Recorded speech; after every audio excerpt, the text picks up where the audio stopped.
ಮಾಡ್ತಿದ್ರು ಅಂತಂದರೆ, ಹಳ್ಳಿ ಬಿಟ್ಟು ಬೇರೆ ಕಡೆ ಸಂಚಾರ ಮತ್ತೊಂದು ಕಡೆ ಏನಿಲ್ಲ, ಅನುಷ್ಠಾನ, ಪೂಜಾ, ವ್ರತ, ಗ್ರಂಥಗಳ ರಚನೆ, ಇಷ್ಟು ಬಿಟ್ಟರೆ ಬೇರೆ ಏನೂ ಇಲ್ಲ.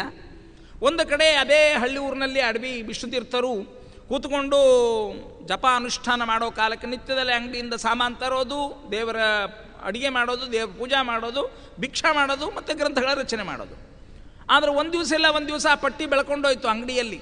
ಅವ ಬಂದು ಭಾರಿ ಗಲಾಟೆ ಮಾಡಿದಾಗ ಬಹಳ ದಿವಸ ಬರೇ ಗಲಾಟೆನೇ ನಡೀತು. ಬೈದ ಅಂದ, ರೊಕ್ಕ ಕೊಡೋದಿಲ್ಲ ನೀವು, ಮಠದವರಿಗೆ ಸಾಮಾನ್ಯ ಕೊಡಬಾರ್ದು, ಹಾಗೆ ಹೀಗೆ ಅಂತ ಅಡವಿ ವಿಷ್ಣುತೀರ್ಥರಿಗೆ ತುಂಬ ಬೈತಾನೆ. ಕೊನೆಗೆ ಭಾಳ ರೋಸಿಗೆದ್ದು, ಏನು ನಿನಗೆ ಹಣ ಬೇಕು ತಾನೆ, ಸರಿ ಒಂದು 3 ಗಂಟೆ ಬಿಟ್ಟು ಬಾ ಹೋಗು ಅಂತಂದ್ರಂತೆ. ಸರಿ ಆಯಿತು ಅಂಥೇಳಿ ನಿತ್ಯದಲ್ಲಿ ಮನೆ ಮೇಲೆ ಕೂತ್ಕೊಂಡು ಅನುಷ್ಠಾನ ಮಾಡ್ತಿದ್ರು. ಒಂದು ಶಿಷ್ಯನಿಗೆ ಹೇಳ್ತಾರೆ, ಒಂದು ಕಲ್ಲನ್ನು ಹಿಡ್ಕೊಂಡು ಬಾ ಹೊರಗಿಂದ, ತೊಳ್ಕೊಂಡು ಬಾ ಅಂತಂತಾರೆ. ಒಂದು ಕಲ್ಲು ಹಿಡ್ಕೊಂಡು ತೊಗೊಂಬಂದ. ಅದನ್ನು ಕೆಳಗಡೆ ಮನೆ ಕೆಳಗಡೆ ಹಾಕಿ 16 ಸರ್ಗ ಸುಮಧ್ವಿಜಯವನ್ನು ಪಾರಾಯಣ ಮಾಡಿದ ಮೇಲೆ ಎದ್ದು ನೋಡಿದಾಗ ಅದಿಷ್ಟು ಬಂಗಾರವಾಗಿತ್ತು, ತೊಗೊಂಡು ಹೋಗುವಂತ ಕೊಟ್ಬಿಟ್ರಂತೆ. ಮಧ್ವಿಜಯಕ್ಕೆ ಎಷ್ಟು ಶಕ್ತಿ ಇದೆ ಎಂಬತಕ್ಕಂಥದ್ದನ್ನು ನಾವು ಗಮನಿಸಬೇಕು.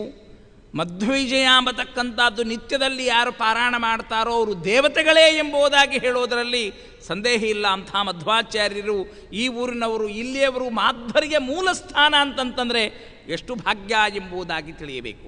ಅಂಥ ಅಡವಿ ವಿಷ್ಣುತೀರ್ಥರಿಗೆ ಸನ್ಯಾಸ ಎಂಬತಕ್ಕಂಥದ್ದು ತಗೊಳ್ಳಿಕ್ಕೆ ಕಾರಣರು ಯಾರು ಅಂತಂದರೆ ಪುರಂದಾಸರು. ಬೆಳಗಿನ ಜಾವಕ್ಕೆ ಒಬ್ಬ ದಾಸರಾಯರು ಹಾಡ್ತಾ ಬರ್ತಿದ್ರಂತೆ. ಯಾವ ಹಾಡು ಹಾಡ್ತಾ ಇದ್ರು?